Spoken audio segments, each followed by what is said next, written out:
जय श्री कृष्णा। आज हम जिताधाम गुरुकुल ऑनलाइन क्लासेज में क्लास 9 का सामाजिक विज्ञान की पहली पुस्तक इतिहास वाले हमारा अतीत का जो पाठ कर रहे थे, उसमें है हमारा स्टालिनवाद व सामूहिकरण। तो हमने देखा था किस तरह से उन्होंने अपनी अर्थव्यवस्था को सुदृढ़ किया कम्युनिस्टों ने, और उसी कड़ी के अंदर नियोजित अर्थव्यवस्था का शुरुआती और खेती के सामूहिकरण से पैदा हुई तबाही से जुड़ा हुआ था। यानी जो उन्होंने दो प्रयोग किए थे, क्या किए प्रयोग किए थे, वो पहला प्रयोग उनका था नियोजित अर्थव्यवस्था। क्या नियोजित अर्थव्यवस्था, क्या अर्थव्यवस्था। और दूसरा प्रयोग उनका था खेती का सामूहिकरण। क्या सामूहिकरण। ये दोनों उनके फेल हो गए। क्या हो गए? दोनों ही उनके असफल हो गए और इससे उस देश में तबाही मच गई थी। 1927 से लेकर 28 के दौर के आसपास रूस के शहरों में अनाज का भारी संकट पैदा हो गया। सरकार ने अनाज की कीमतें तय कर दी। इससे ज्यादा कीमत पर कोई अनाज नहीं बेच सकता था, लेकिन किसान उस कीमत पर सरकार को अनाज बेचने के लिए तैयार नहीं थे। लेनिन के बाद पार्टी की कमान संभाल रहे स्टालिन ने स्थिति से निपटने के लिए कड़े कदम उठाए। जो वहां की कम्युनिस्ट पार्टी थी बोल्शेविक, उस पार्टी की कमान लेनिन संभाल रहा था। लेनिन, अब लेनिन की जगह स्टालिन, कौन? स्टालिन ने संभालनी शुरू करी। ये इसी का शिष्य था।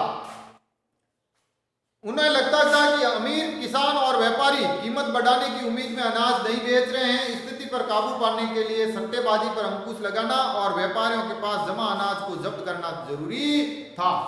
1928 में पार्टी के सदस्यों ने अनाज उत्पादक इलाकों का दौरा किया। उन्होंने किसानों से जबरन अनाज खरीदा और कुलकों के ठिकानों पर छापे मारे। रूस में संपन्न किसानों को कुलक कहा जाता है। क्या है? कुलकों। कुलकों यानी सम्राट किसान, या बड़ा जमींदार जिसके पास ज्यादा जमीन हो। जब इसके बाद भी अनाज की कमी बन रही तो खेती के सामूहिकरण का फैसला किया गया। इस फैसले के पक्ष में एक तर्क यह दिया गया कि अनाज की कमी इसलिए है क्योंकि खेत बहुत छोटे छोटे हैं। 1917 के बाद जमीन किसानों को सौंप दी गई थी। फलस्वरूप ज्यादा किसानों के पास छोटे छोटे खेत थे जिनका आधुनिकीकरण नहीं किया जा सकता था। आधुनिक के खेत विकसित करने और उन पर मशीनों की सहायता से औद्योगिकीकरण करने के लिए कुलकों का सफाया करना जरूरी था। किसानों से जमीन छीनना और राज्य नियंत्रण यानी सरकारी नियंत्रण वाले विशालकाय खेत बनाना जरूरी था। इसी के बाद स्टालिन ने सामूहिकरण कार्यक्रम शुरू किया। 1929 से पार्टी ने सभी किसानों को सामूहिक खेतों, जिसको कॉलखोज के नाम से कहते हैं, के काम करने का आदेश जारी कर दिया। ज्यादातर जमीन और साजो सामान सामूहिक खेतों के स्वामित्व में सौंप दिए गए। सभी किसान सामूहिक खेती पर काम करते थे और कॉलेज के मुनाफे को सभी किसानों के बांट दिया। अब सामूहिक खेती शुरू की। क्या की? सामूहिक खेती शुरू की और जो उसका मुनाफा था या लाभ बराबर बांट दिया जाता था किसानों को। इस फैसले से गुस्साए किसानों ने सरकार का विरोध किया और अपने जानवरों को खत्म करने लगे। अब किसानों ने क्या किया? क्योंकि किसानों की किसी की जमीन ज्यादा थी, किसी की कम थी, किसी को अपनी स्वयं की खेती करने में ज्यादा फायदा था, तो किसानों ने विरोध किया। क्या किया? विरोध किया। और सबसे पहले विरोध किया अपने जानवरों को मारना शुरू कर दिया। क्यों? क्योंकि खेती है तो जानवरों के आधार पर होती थी, जानवरों से होती थी। उन्होंने जानवर ही नहीं रहना तो खेती नहीं होनी। सामूहिकरण का विरोध करने वालों को सख्त सजाएं दी जाती थी। बहुत सारे लोगों को निर्वासित या देश निकाला दे दिया गया।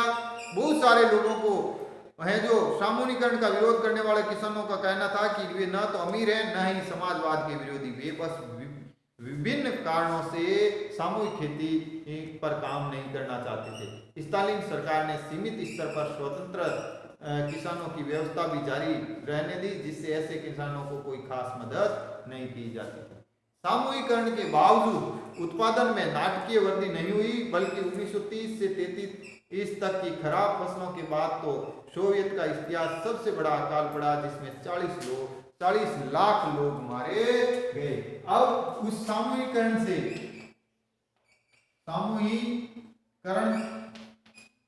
लाभ की जगह हानि हुई। क्या हुई? हानि हुई। और फिर 1930 से लेकर 33 तक अकाल पड़ा। क्या पड़ा? अकाल पड़ा। और अकाल से है जो 40 लाख लोग मारे गए। क्या कहें? लाख लोग मारे गए, जिससे उस देश की अर्थव्यवस्था और भी खराब थी। पार्टी में बहुत सारे लोग नियोजित अर्थव्यवस्था के अंतर्गत औद्योगिक उत्पाद में पैदा हो रहे भ्रम और सामूहिकरण परिणामों की आलोचना करने लगे। स्टालिन और उसके सहयोगियों ने ऐसे आलोचकों पर समाजवाद के खिलाफ साजिश रचने का आरोप लगाया। देश भर में बहुत सारे लोगों पर इसी तरह के आरोप लगाए गए। 1939 ईस्वी तक आते आते 20 लाख से ज्यादा लोगों को या तो जेलों में या श्रम शिविरों में भेज दिया। जो सामूहिकरण या सरकार का विरोध करें, क्या करें? विरोध करें, उनको सजाएं दी गई। क्या दी गई? सजाएं दी गई। अब देखो विरोध कब शुरू हुआ? 1929 से लेकर 39 तक। कब? 29 से शुरू हो गया और 1939 तक आते आते हैं जो लगभग देश के 20 लाख लोगों को जेलों या शिविरों में भेज दिया गया, यानी सरकार की निगरानी में लागे गए। ज्यादातर लोगों ने ऐसा कोई अपराध भी नहीं किया जिससे उनकी सुनने वाला कोई नहीं था। बहुत सारे लोगों को यातना दे देकर उससे इस आशय के बयान लिखवा लिए गए कि उन्होंने समाजवाद के विरुद्ध हिस्सा लिया और इसी आधार पर उन्हें मार दिया गया। कई प्रतिभावान पेशेवर भी लोग इन चीजों में शामिल थे। अब रूसी क्रांति और सोवियत का वैश्विक प्रभाव। बोल्शेविकों ने जिस तरह रूस की सत्ता पर कब्जा किया और जिस तरह शासन चलाया, यूरोप की समाजवादी पार्टियां सहमत नहीं थी। जिस तरह से रूस पर बोल्शेविक लोगों ने कब्जा किया, क्या किया? रूस पर बोल्शेविक लोगों ने कब्जा किया, इसका रूसी क्रांति का विश्व पर क्या प्रभाव पड़ा?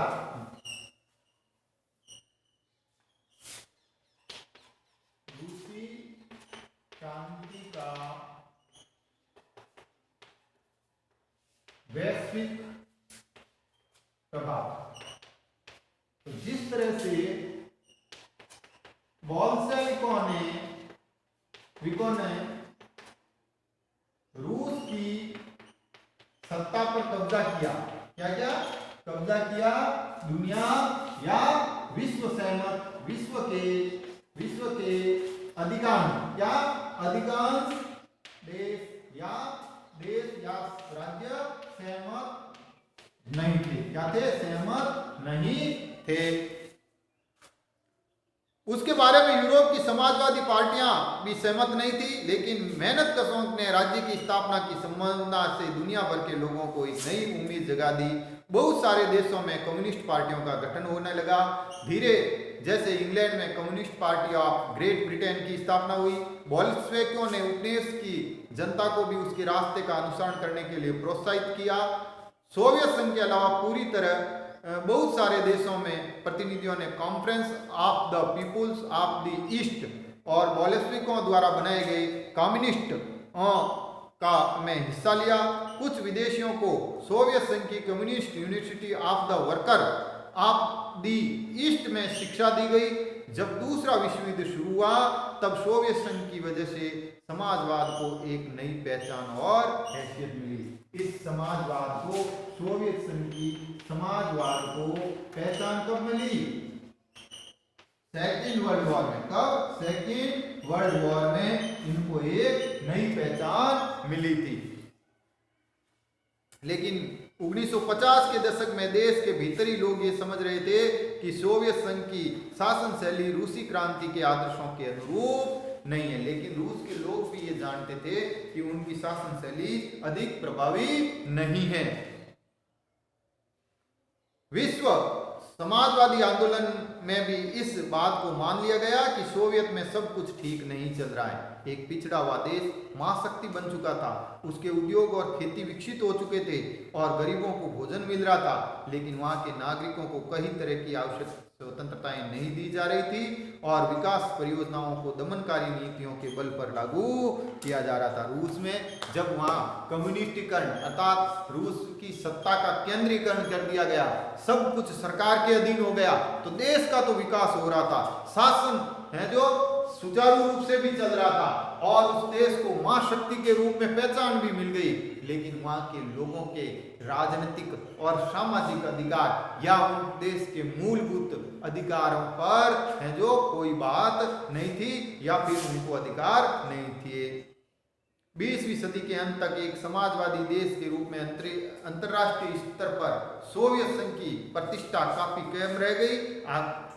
वहाँ के लोग अभी भी समाजवाद के आदर्शों का सम्मान करते थे, लेकिन सभी देशों में समाजवाद के बारे में ये विविध प्रकार की व्यापक पुनर्विचार किया गया और धीरे धीरे इस यूएसआर को है जो टूटने के कगार पर आ गया। हम आगे पढ़ेंगे किस तरह से 1992 में सोवियत संघ का विखंडन हुआ।